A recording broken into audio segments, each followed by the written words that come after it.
ফেলে দেওয়া মাছের আঁশ এখন বাণিজ্যিকভাবে প্রক্রিয়াজাত করা হচ্ছে, যা রপ্তানি করে মাসে আয় হচ্ছে লাখ টাকা।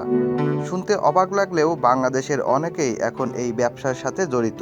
মাছের আঁশ প্রক্রিয়াজাতকরণের মাধ্যমে চলে যাচ্ছে চীন, জাপান, থাইল্যান্ড, ইন্দোনেশিয়া, ফিলিপাইন্স এবং দক্ষিণ কোরিয়ার মতো দেশগুলোয়।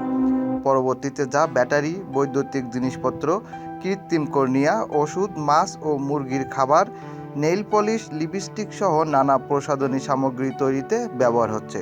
প্রক্রিয়াজাতকৃত এই মাছের আঁশ বৈদেশিক ডলার উপার্জনে ভূমিকা পালন করছে।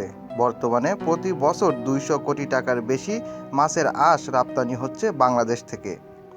বিভিন্ন দেশে এসব আঁশ নানা দরকারি ও বিলাসী পণ্যের কাঁচামাল হিসেবেও ব্যবহৃত হয়। দিনকে দিন এটি অর্থকারী পণ্যে রূপান্তরিত হচ্ছে, যা ভাগ্যের চাকা খুলে দিচ্ছে অনেকের। বর্তমানে এই আঁশ থেকে রূপান্তরিত পণ্য উৎপাদনের প্রবণতাও বাড়ছে, ফলে দেশের মাছের আঁশের চাহিদা ও দাম দুটোই বেড়ে চলেছে। এছাড়া মাছের আঁশের সাথে সাথে মাছের ফুলকা, পিত্ত, চর্বিও বিক্রি হচ্ছে, যা দিয়ে আরও অনেক রকমের জিনিস তৈরি হচ্ছে বর্তমানে। এছাড়া মাছের আঁশ সংগ্রহের ফলে পরিবেশও দূষণমুক্ত হচ্ছে বলে পরিবেশবাদীদের ধারণা। মাছের আঁশ সংগ্রহ করার পর সেই আঁশগুলো পরিষ্কার পানিতে অথবা অল্প গরম পানিতে ধুয়ে পরিষ্কার করা হয়। এগুলো এমনভাবে পরিষ্কার করা হয় যেন মাছের গায়ে লেগে থাকা তৈলাক্ত পদার্থ সম্পূর্ণ ধুয়ে যায়। অন্তত 2 দিন শুকালে তা মচমচে হয়। রোদে শুকিয়ে এগুলোকে ঝরঝরি করে বিক্রির উপযোগী করা হয়।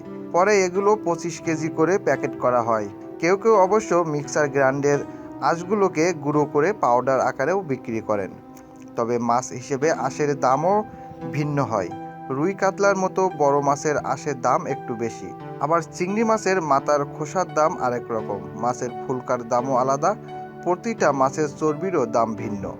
ক্রেতারা সাধারণত হাট বাজার থেকে মাছ কিনে ঝামেলা এড়াতে দোকানেই আঁশ ছাড়িয়ে কেটে নেন। আগে ব্যবসায়ীরা মাছ কাটার পর আঁশগুলো ফেলে দিলেও এখন সেই ফেলনা আঁশ বাড়তি আয়ের পথ খুলে দিয়েছে। এই মাছের আঁশ প্রতি কেজি প্রকারভেদে 50 থেকে 60 টাকা দরে বিক্রি হচ্ছে।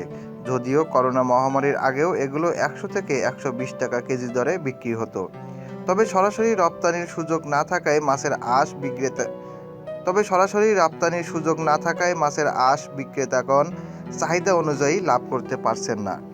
ভবিষ্যতে যদি সরাসরি রপ্তানির সুযোগ পান তবে আশানুরূপ লাভবান হবেন এবং ব্যবসার পরিধি সম্প্রসার ঘটবে বলে ধারণা করা হচ্ছে।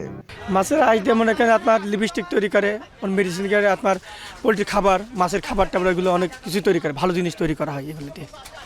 আমাদের শোনা কথা না, আমার সবাইকে দিতে হয় না, আমাদের মনে করেন আমরা অন্য লোকের একটা মাধ্যমে দিই, সেই আমাদের কাছে ক্রয় করে অন্য তার কাছে দেয়।